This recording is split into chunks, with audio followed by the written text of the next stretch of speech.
जय माता दी दोस्तों, कैसे हो आप सब। स्वागत है आप सभी का मेरे चैनल सोनी वीडियोस पर।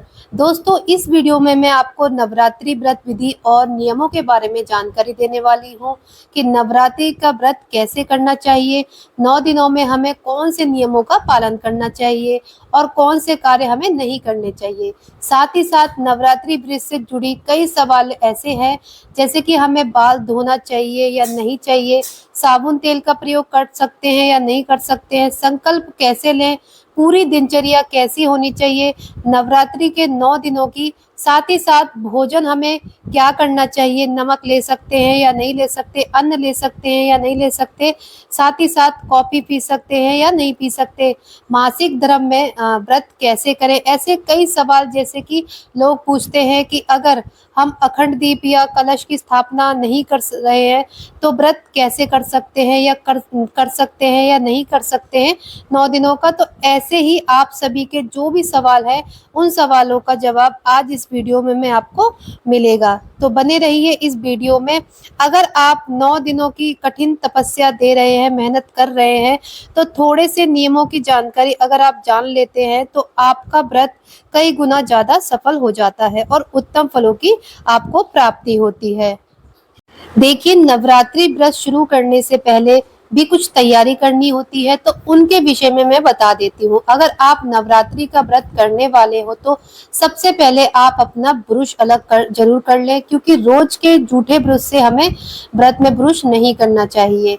आप या तो नया ब्रुश लें या फिर नया ब्रुश करें, या फिर पुराने नियमों की बात करें तो कोई भी शुद्ध लकड़ी से हम दातुन करना चाहिए। नीम की लकड़ी से आप दातुन कर सकते हैं। संभव हो तो अगर आप लकड़ी की दातुन का प्रयोग करते हैं तो टूथपेस्ट की आवश्यकता आपको बिल्कुल नहीं होगी, या फिर आप लोग जो पाउडर रूपी पेस्ट आते हैं आप वो यूज कर सकते हैं। देखिए, दूसरा ये है कि आपको अपना बिस्तर जो है वो अलग कर लेना चाहिए। अगर आप शादीशुदा हैं तो पूर्ण रूप से ब्रह्मचर्य का पालन करना चाहिए। देखिए, वैसे तो जहां माता रानी की चौकी आप लगाएं उसी के पास हमें जमीन पर चटाई बिछा के सोना चाहिए। अगर संभव नहीं है तो लकड़ी के बिस्तर पे हमें सोना चाहिए, लेकिन आपको मुलायम बिस्तरों का प्रयोग बिल्कुल भी नहीं करना चाहिए। अच्छे से बिस्तर साफ करके जो थोड़ा ठोस हो, मुलायम ना हो, उसे प्रयोग करें। और देखिए, आप जितनी कठिन तपस्या करेंगे ना उतना ही ज्यादा आपको फल की प्राप्ति होगी, उतनी ही जल्दी मनोकामनाएं आपकी पूर्ण होंगी। और व्रत में बड़ी ताकत होती है, कहीं ना कहीं आपके किए गए व्रतों का फल अवश्य ही आपको मिलता है। इस बात को ध्यान में रख लीजिए। तो जितनी कठिन होगी तपस्या उतना ही मीठा फल आपको मिलेगा, ठीक है। अगला जो नियम है ये है कि अगर आप फलाहार लेना चाहते हो तो उसकी व्यवस्था आप बाजार से कर सकते हो। देखिए, अगर पूर्ण फलाहार है तो देखिए, आप एक बात का ध्यान अवश्य रखिए कि आप जो अगर भोजन में हल्दी या मसालों को ग्रहण कर रहे हैं तो वो शुद्ध होने चाहिए। आप साबुत हल्दी या मसाले लाकर घर में पीस सकते हैं, वो बिल्कुल शुद्ध रहते हैं। पिसे हुए जो मसाले होते हैं उनमें मार्केट में कभी ना कभी किसी के साथ वो पीस जाते हैं या पीस लेते हैं तो उसमें कुछ कण अन्न के हो सकते हैं, इसलिए मसाले घर पर ही आप पीसकर इस्तेमाल करें।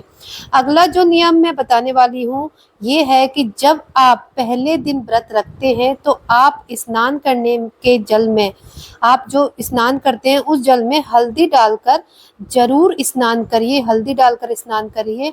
हल्दी डालकर आप प्रथम दिन स्नान करें, रोज नहीं करना है। और फिर जो है आप व्रत का संकल्प लें। अगर आप कलश स्थापना करना चाहते हो, अखंड दीपक की स्थापना करना चाहते हो तो हमें ये पहले दिन करना है।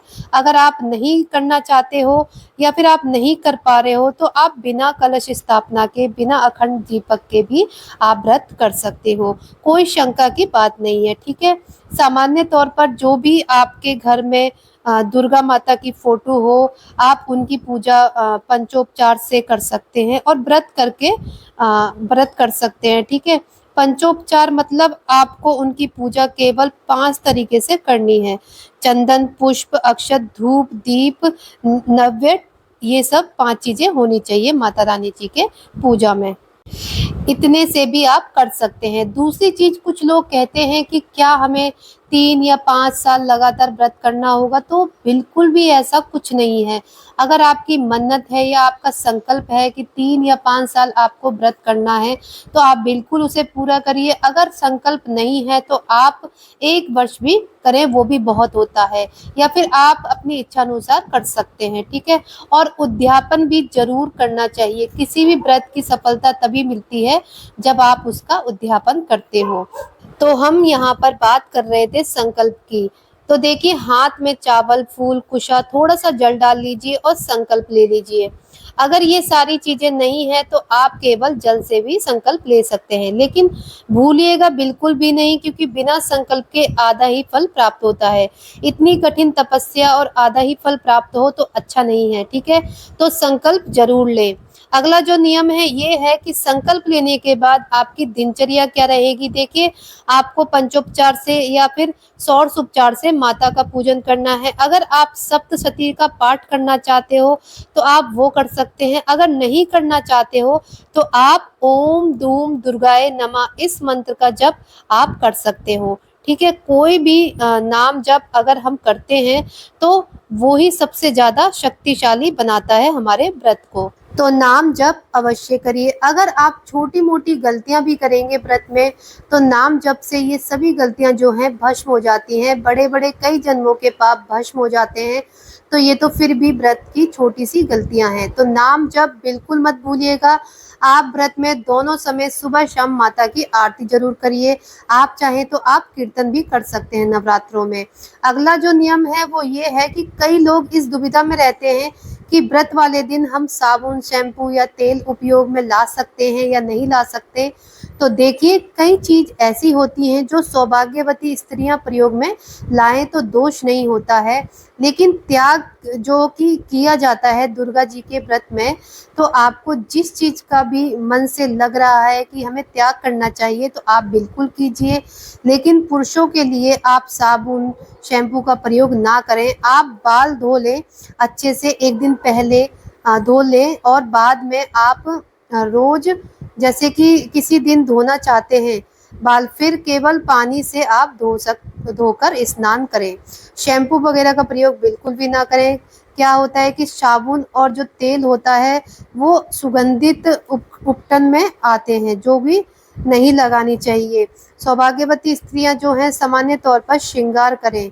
देखिए, चूड़ी, बिंदी, सिंदूर आदि की मनाही नहीं है, लेकिन जैसे कि लिपस्टिक हो गया, नेल पॉलिश हो गया, इसमें थोड़ी सी ऐसी चीजें मिलाई जाती है, मतलब उनको ठंडा रखने के लिए मैंने सुना है तेजाब जैसी चीजें मिलाई जाती हैं। तो आप इसका प्रयोग बिल्कुल भी मत करें। और बालों को कटवाना नहीं है, नाखून नहीं काटने चाहिए, ब्रह्मचर्य का पालन किया जाता है। और एक चीज और की, व्रत के समय आपको क्रोध नहीं करना है। तो व्रत वाले दिन आप ये सोचकर व्रत करें कि जो भी नियम है मैं उनका पालन करूंगी या करूंगा, यह सोचकर मुझे क्रोध नहीं करना है, आंसू नहीं गिराना है। आप चाहें तो आप माता के प्रेम में केवल आंसू गिरा सकते हैं। अगर आपको क्रोध आ भी जाता है बच्चों पर या कोई भी रीजन हो, तो आप इस मंत्र का जाप कर सकते हैं, ओम धूम दुर्गाए नमः। इस मंत्र का जप आपको करना है। दूसरी चीज, आपको किसी की बुराई नहीं करनी है। उसके लिए आपको क्या ध्यान रखना है कि आपको फोन पर कम बातचीत करें। हम फोन पर बात करते हैं तो किसी ना किसी की बुराई, किसी ना किसी की आलोचना तो करेंगे ही हम। तो यह नहीं करना है हमें। हमें ये हो ही जाता है, अगर हम ना भी करें तब भी हमसे हो जाता है। तो कोशिश करें कि कम से कम हम लोगों से फोन पर बात करें। सीमित बात रहेगी तो आप निंदा आलोचना से भी बचेंगे और व्रत का खंडन नहीं होगा, ठीक है। व्रत में सोया नहीं जाता है। संभव हो तो आप बिल्कुल ना सोएं, कोशिश करें दोपहर में कोई कार्य करते रहें। जितना ज्यादा कठिन होगा व्रत, उतना ही ज्यादा आपको उत्तम फलों की प्राप्ति होगी, जल्द ही होगी मनोकामनाएं पूरी। अगला जो नियम है वो ये है कि चमड़े का प्रयोग बिल्कुल नहीं करना चाहिए। कई लोग जो जूते चप्पल वगैरह छोड़ देते हैं, तो ये अच्छी बात है। अगर आपके जूते चमड़े के हैं, बेल्ट वगैरह चमड़े की है या पर्स वगैरह चमड़े के हैं, तो उन सब का आप यूज ना करें तो अच्छा है। अब हम जान लेते हैं कि हमें नवरात्रों के 9 दिनों में हमें क्या ग्रहण करना चाहिए, मतलब भोजन पानी में। तो देखिए, चाय कॉफी के लिए अक्सर लोगों के मन में शंका रहती है। देखिए, अगर आप लेना चाहते हो तो ले सकते हो, लेकिन मैं तो यही कहूंगी, त्याग तो बहुत सी चीजों का किया जाता है, वैसे तो नहीं लेना चाहिए। अगर आपके सिर दर्द या फिर आप अस्वस्थ की स्थिति में हैं तो आप ले सकते हो। इसी तरह से अगर आप दवाई लेना चाहते हो तो वो भी आप ले सकते हो। दवाई से किसी भी प्रकार का खंडन नहीं होता है, तो आप दवाई ले सकते हो। देखिए, नमक अगर आप लेना चाहते हो तो आप ले सकते हो, लेकिन अगर आप नहीं ले रहे हो तो ये बहुत अच्छी बात है। अगर आप ये व्रत फलाहार पर कर रहे हो तो बहुत ही अच्छी बात है, ठीक है। और अगर आप भोजन करना चाहते हो एक समय तो वो भी कोई दिक्कत नहीं है, आप वो भी कर सकते हैं, लेकिन सेंधा नमक का प्रयोग आप करें। अगर आप फलाहार में कर रहे हैं तो आप कुट्टू का आटा या सिंगारे का आटे का प्रयोग कर सकते हैं। देखिए, एक बात जरूर कहना चाहूँगी कि जब भी आप भोजन करें उससे पहले अग्नि प्रज्वलित करके रोज थोड़ा सा आप भोग लगा सकते हैं, बहुत ही अच्छा होता है। क्योंकि कहते हैं कि अग्नि के माध्यम से, अग्नि के मुख से भगवान सीधे आपके द्वारा दिया गया भोजन ग्रहण करते हैं, आहुति के तौर में जो है वो ग्रहण करते हैं। तो जरूर अग्नि में भोजन लगाना चाहिए। तो रोज आप थोड़ा थोड़ा 9 दिनों तक जो आप खाते हैं उसका भोग पहले अग्नि देवता को लगाइए, फिर आप ग्रहण कीजिए। नवरात्रि के व्रत में आपको बताऊं, कुछ चीजें महत्वपूर्ण होती है जो कि ग्रंथों से स्पष्ट रूप से वर्णन किया गया है कि दुर्गा पूजन। दूसरी चीज है कि हवन करना चाहिए, कन्या पूजन या फिर सौभाग्यवती यानी सुहागनों स्त्रियों को भी खिलाना चाहिए और ब्राह्मणों को खिलाना चाहिए। ये कुछ चीजें हैं, तो ये बहुत ज्यादा जरूरी होती है दुर्गा जी की पूजा में, तभी व्रत सफल होता है। अगर 9 दिनों का व्रत नहीं कर पा रहे हैं तो पंचरात्रि का या त्रिरात्रि का या 2 रात्रि का या 1 रात्रि अगर आप व्रत करना चाहते हैं तो आप अष्टमी का केवल आप व्रत कर सकते हैं। और जैसा अपना संकल्प रहेगा वैसे ही आपको व्रत खोलना होगा। अगर 9 दिनों का पूरा व्रत करना चाहते हो तो आप दशमी के दिन व्रत खोल सकते हैं। ग्रंथों में भी वर्णन किया गया है कि 2 मत मिलते हैं पारण के, कभी कोई नौमी कहते हैं, कभी कोई दशमी कहते हैं, लेकिन संकल्प जैसा होता है वैसा ही अगर आप कर सकते हैं तो आपको कोई दोष नहीं लगता है। संकल्प जैसा हमारा होता है वैसे ही फलों की हमें प्राप्ति होती है। तो 9 दिनों का व्रत करके दशमी में आप पारण करें। अगर आपके यहाँ नौमी के दिन पारण होता है तो आप बिल्कुल वही कीजिए कि नौमी के दिन आप पारण कीजिए। तो दोस्तों, ये थी नवरात्रों से जुड़ी कुछ जानकारी कि हमें कैसे क्या करना चाहिए, क्या यूज करना चाहिए, क्या नहीं करना चाहिए, कैसे व्रत का संकल्प लेना चाहिए। तो अगर आपको ये जानकारी अच्छी लगी हो तो आप मेरे वीडियो को लाइक ज़रूर करें, मेरे चैनल को सब्सक्राइब जरूर करें और दूसरों लोगों को भी शेयर करें ताकि उनको भी ये जानकारी मिल सके। अब हम मिलते हैं अपनी अगली वीडियो के साथ, तब तक के लिए जय माता दी, धन्यवाद।